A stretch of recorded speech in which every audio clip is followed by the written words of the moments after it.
Hello everyone, this is Alberto Ferro, your host at Where is the Music podcast.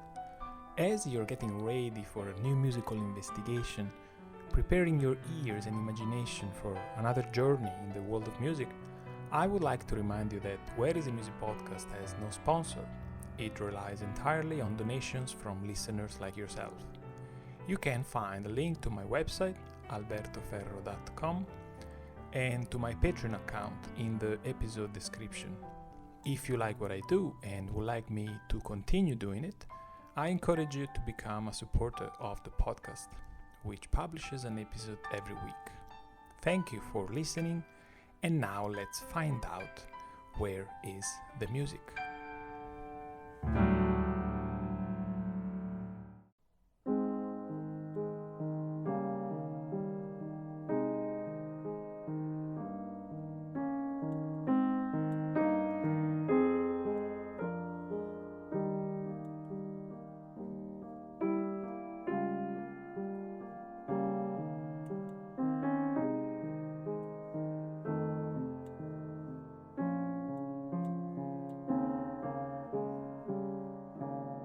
Hello everyone, today we are going to dive in the nature of sound itself and see why harmony functions the way it does. Often students ask what's so special about the fifth and why certain notes sound good and others don't. As usual, I don't teach theory on this podcast, but I take a larger look at extended musical phenomena.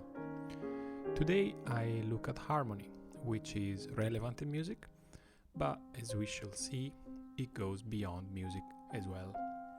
We are going to answer the questions: what is harmony? What exactly is a fifth? And why is it so important? What is it that makes harmony sound one way or another? So let's get started.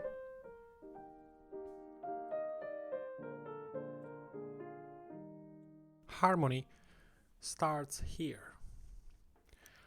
I'm gonna give you a statement which goes: the most fundamental brick in the architecture of harmony is an interval. Let's unpack this statement.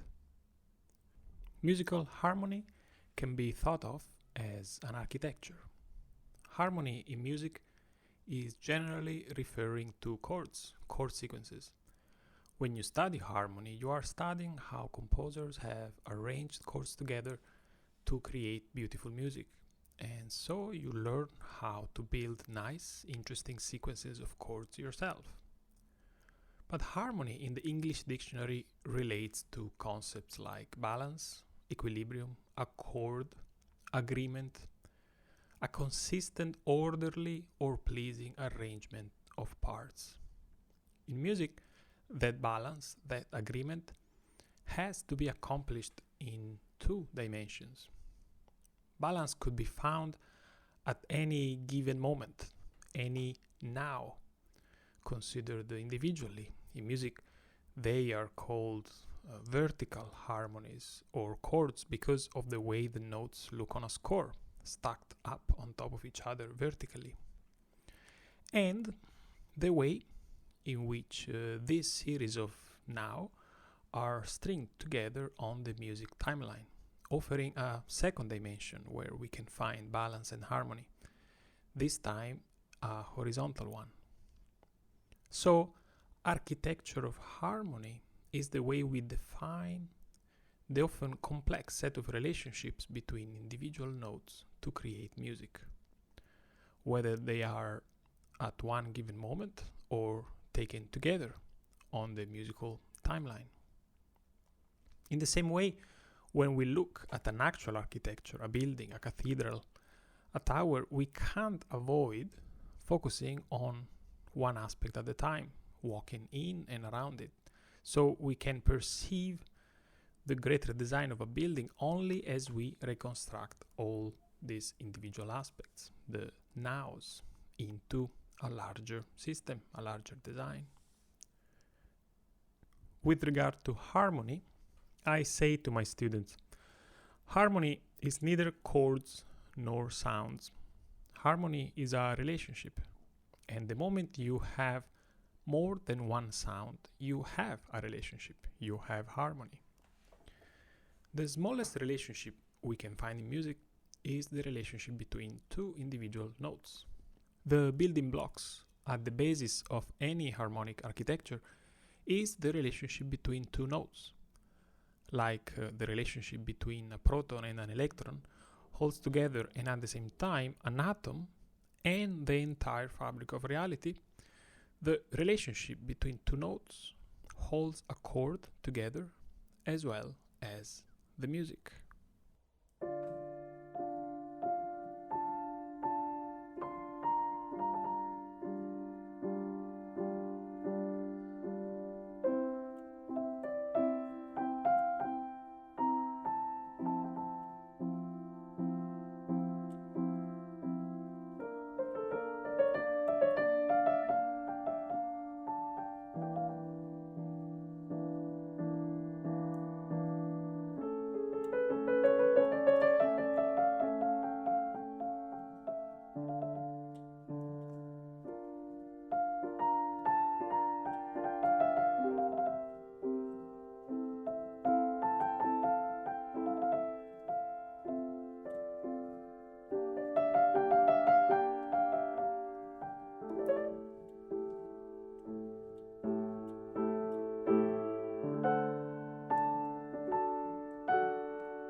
We can hear two sounds at once. Our ability to appreciate music stands on this basic phenomenon, the harmonic relationship between two sounds. The interesting thing is that we hear them as one sound, one harmony. In the same way, if we put together two colors, like red and blue, we don't see anymore neither red nor blue, but the resultant, which is purple. Studying harmony is a way to unpack aggregates of notes into their components and learn to discern the role that each individual sound has in music. The way we have agreed to label that relationship is by the term interval. The term interval suggests a gap, a distance between sounds. In reality, this is not true. There is no distance between sounds, because sounds happen at once in the same space. We see a distance between the notes on a keyboard, but the sounds are not distant at all. The term interval is a shortcut, a simple way to talk about harmonic relationships. We think of music as made of notes, but it would be more appropriate to say it is made of relationships between notes. Harmony in music is made of intervals. Now, we understand better what the initial statement meant. I said the most fundamental brick in the architecture of harmony is an interval. Here is a second statement to unpack. The interval of fifth is the most fundamental interval in harmony. The interval of fifth is just one of the infinite possible relationships between any two sounds we can find. Why would that be fundamental, and why there should be any interval more important or fundamental than any other? As we may find similar to other creative fields, we humans don't invent out of nowhere, even though it might be difficult sometimes to trace the origins of what we come up with. With regard to the interval of fifth, it is no coincidence that since the beginnings of history and across cultures and centuries, the interval of fifths has been maintained as a point of reference for musicians. Fifths appear in the very first examples of written music, in modern jazz, in folkloric music from all over the world. Entire musical systems are built on the interval of fifth, such as the tonal system, which is the musical system that Western culture has adopted and developed since roughly the 16th century onwards. This is no coincidence. The fifth is not just an interval or one relationship among others. The fifth belongs to sound itself. How to explain it better? Any sustained sound, like this,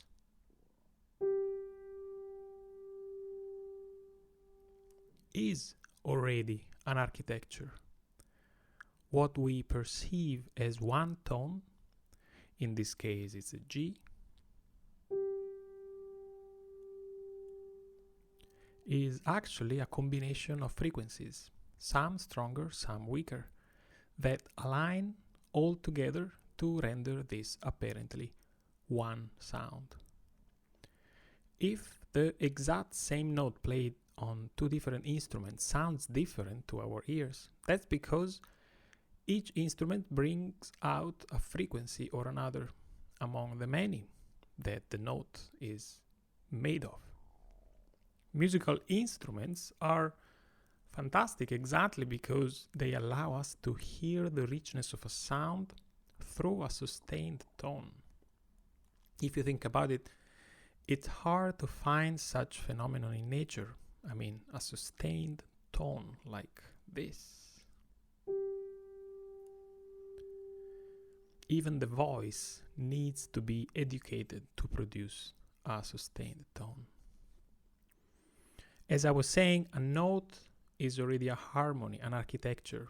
This phenomenon is not new to physicists and musicians alike.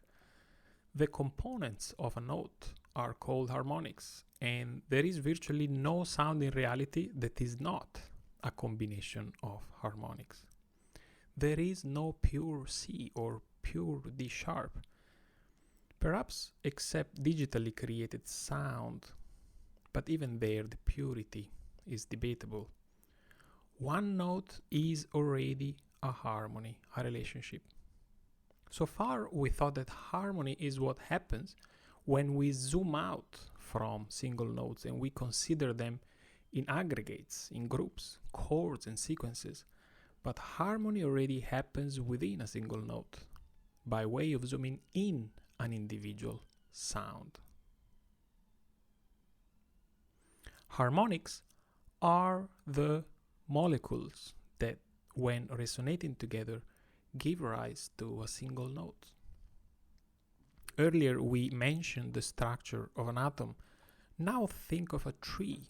We can hear the trunk, the main note, which is the connection and the resultant of all its branches, the harmonics.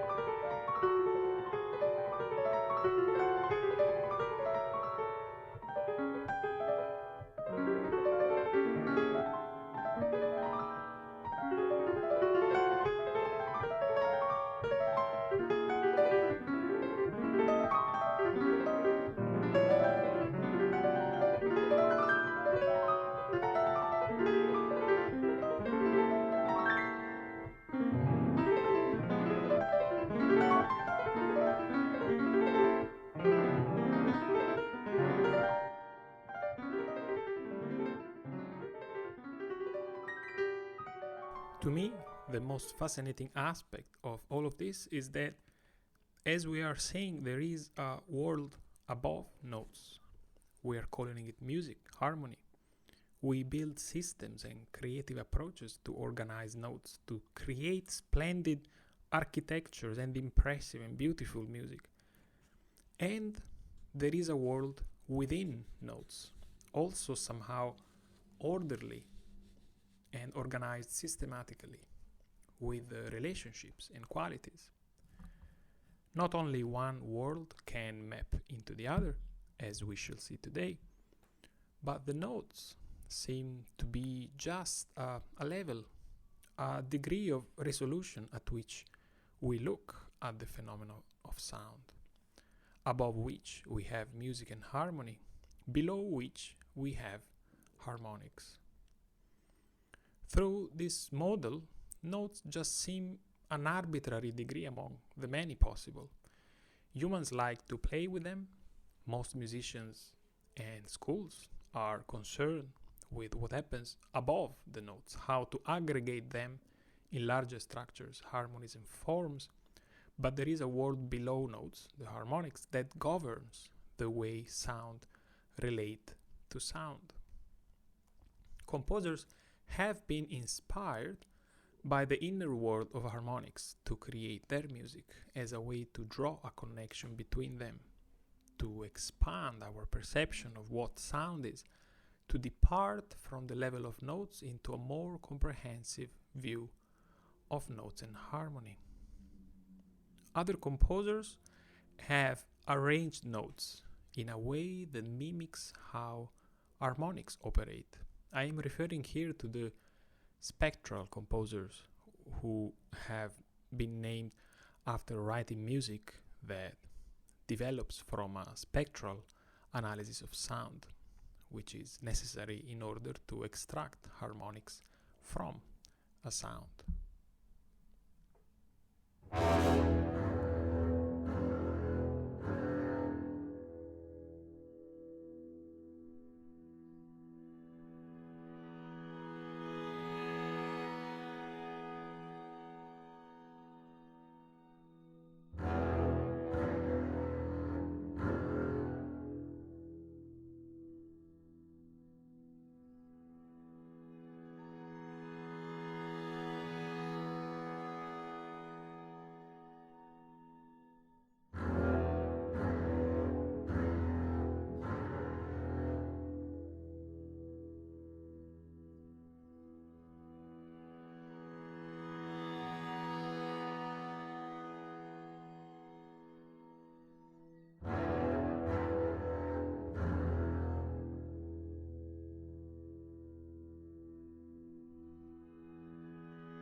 This was a piece called Partials by the composer Gerald Grisey from 1975. You could hear these waves of sound springing out of those very low notes, and you can almost see the trunk of a tree splitting into its many branches. Gerald Grisey is one of those spectral composers, not because they are into ghosts, but because, as I was saying, their musical research led them to zoom in the spectrum of sound, discovering and play with harmonics. Sound is, in fact, a spectrum. Any note we hear is a combination of several notes, and this is just how nature works. Now, what are these notes and how do they relate to each other? Earlier, I mentioned that the frequencies of harmonics align to create a rich and round tone. Frequencies of the harmonics from the same sound are mathematically proportional. Of course, harmonics relate to each other in orderly ways. The relationship between them is governed by mathematical proportion and unsurprisingly determines what we perceive as consonant, harmonic, balanced. The simplest the proportion, the more consonant we find the interval. The strongest relationship you find among the harmonics is the fifth. The frequencies of a note and the one a fifth above match. Their proportion is represented exactly by the proportion 3/2. The stability of this relationship, the reason why it sounds so consonant and perfect as we call such an interval, it is due to two frequencies mapping proportionally one into the other. There are simplest proportions than 3/2, like 2/1, which is the musical interval of octave, while stronger and simpler than the interval of fifth, this interval, the octave, does not give rise to very interesting harmonies. So, if the fifth is so embedded in the nature of sound, we can intuitively conceive how music could just represent this relationship by exploring the two notes, moving, for example, from 1 to 5. It stops being a stable architecture and becomes a movement, a trajectory filled with potential. In the West, it's the perfect opportunity to tell a story. We named that trajectory tonic to dominant. And that is what we find at the basis of the tonal system. And in general, this is the way we, in the West, have given birth to a set of fixed tones by virtue of stacking fifths one onto another. And in general, this is the way we, in the West, have given birth to a set of fixed tones by virtue of stacking fifths up one onto another. So C gave us G. G gives us D. And now we have three notes.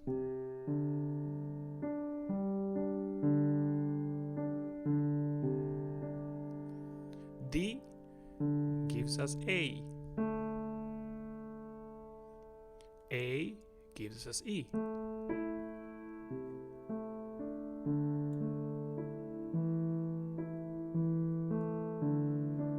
Right?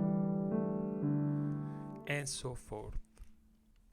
I'm gonna give an example of how this happens in music as well, going from 1 to 5.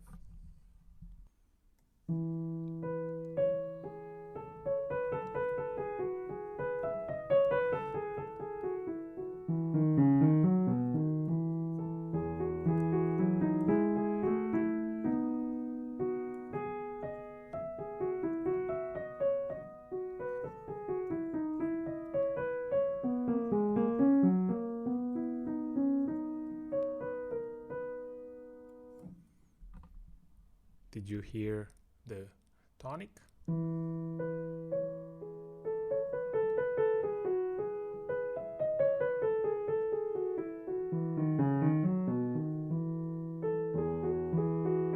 now the dominant.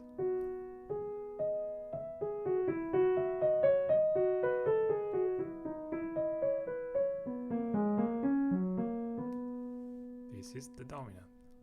Tonic, dominant.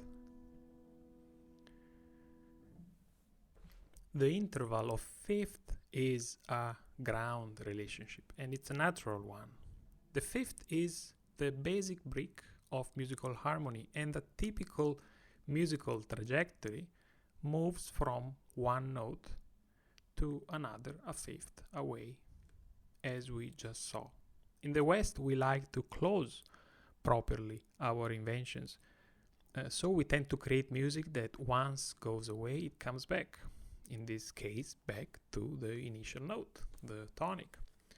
The most famous example, the simplest that comes to mind, is from Beethoven.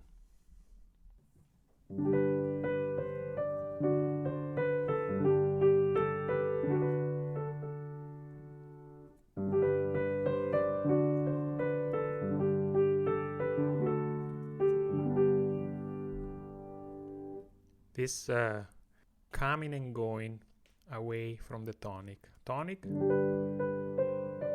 dominant, tonic, dominant, and again. Dominant, tonic, dominant, tonic. The relationship between one and another can be also seen as a kind of an elastic one. Stretches and then comes back like a spring.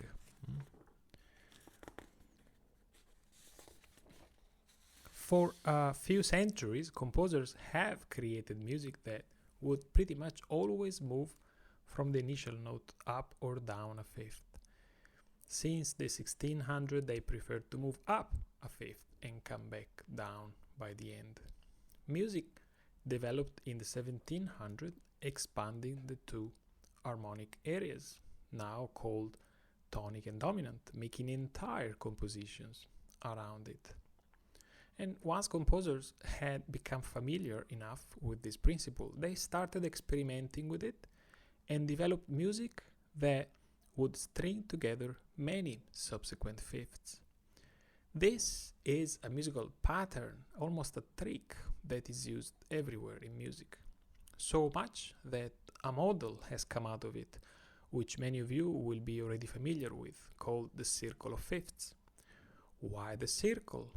Because if every note can lead to another 1/5 apart, you can organize all the 12 notes around a full circle that sounds like that.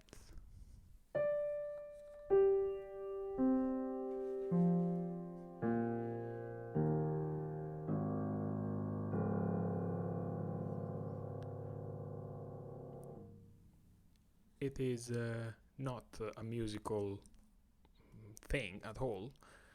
It's just a acoustic rendition of a geometric model. You can find all the 12 notes in this manner.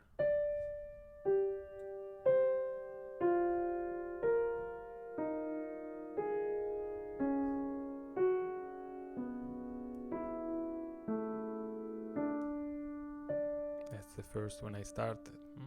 So.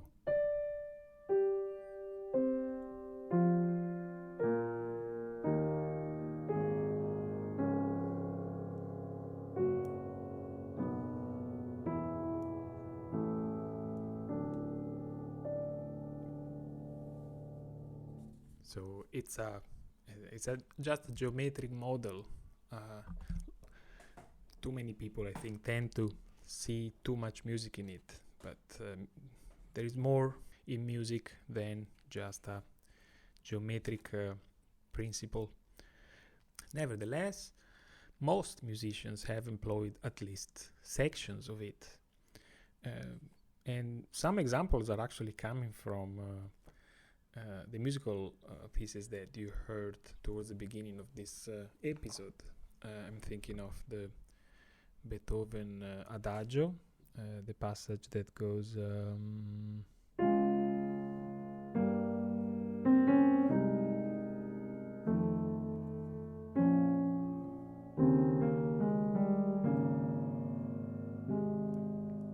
okay, so you hear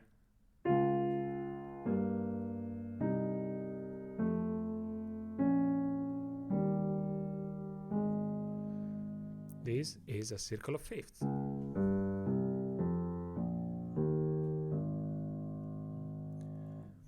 Another example still from Beethoven is less obvious, but is very much in the ears of any of you who enjoys Beethoven's music.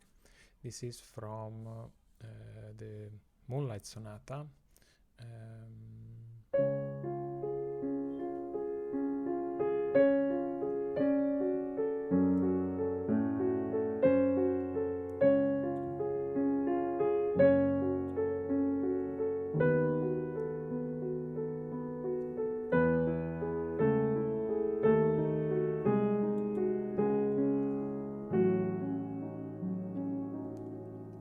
This very last passage is a circle of fifths. So we have B, actually, before that we have C, then F sharp, then B, then E, then A, then D sharp, then G sharp, and C sharp. From the very start we arrive where we start. It actually continues. F sharp. So what we got,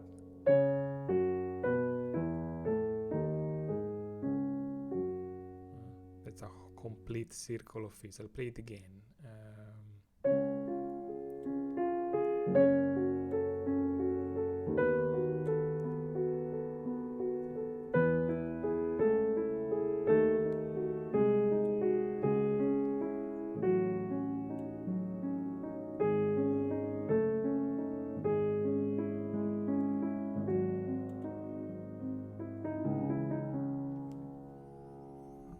Okay, so next example is from Bach, who transcribed a flute concerto by Benedetto Marcello. You heard it, was the second example I played today, and at the very beginning we have a circle of fifths.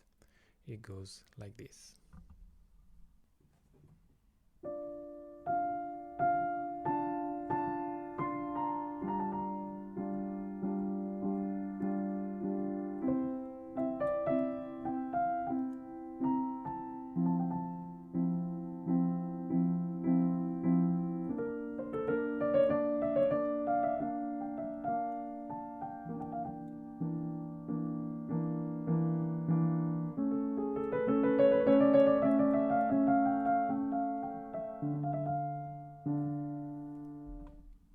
So you can hear the lowest note of the accompaniment. It's a fifth, then again a fifth, then again another one,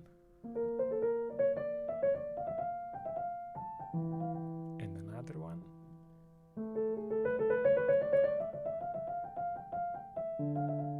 and the final one.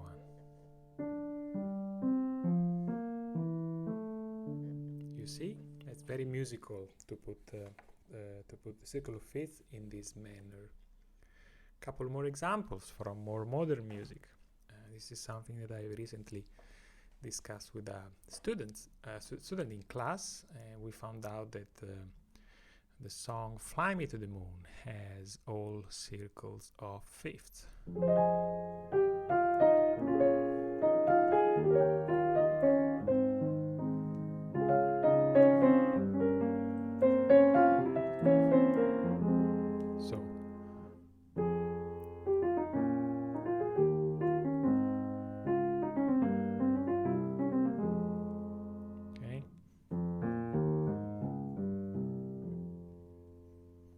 Another one is less obvious.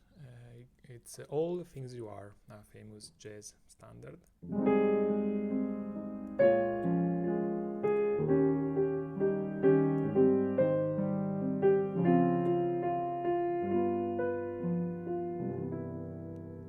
So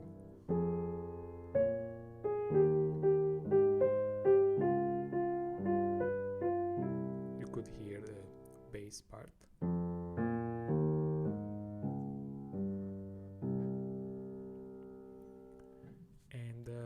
final example will be absolutely surprising for most of you. You probably heard this.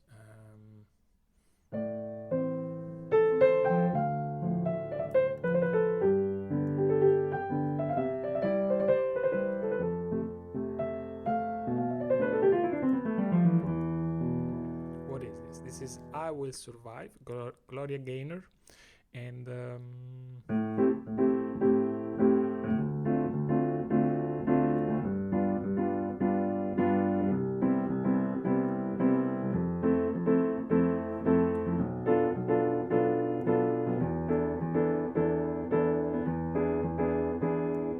once again, circle of fifths.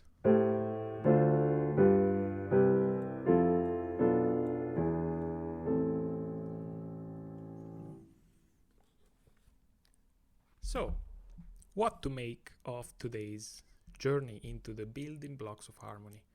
We learned that harmony is an architecture of sound, and that every piece of music is maintained stable by the relationships between those sounds, more than the sound themselves.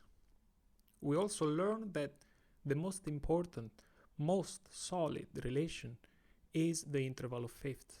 And the reason why it is so important is because the fifth is embedded in the fabric of sound itself, more than any other interval. And finally, we learn that if our musical system is based, in fact, on an interval of fifth, this is due to the very nature of sound, and that it's possible to think of musical harmony as an extension of what happens in the nature of sound. Thank you for being with me today. I hope you enjoyed my journey into the fundamentals of harmony. I'm gonna provide some links for more information if you're interested regarding this topic and the topics that I have touched throughout this episode. Thank you again for tuning with me, and I will see you the next time.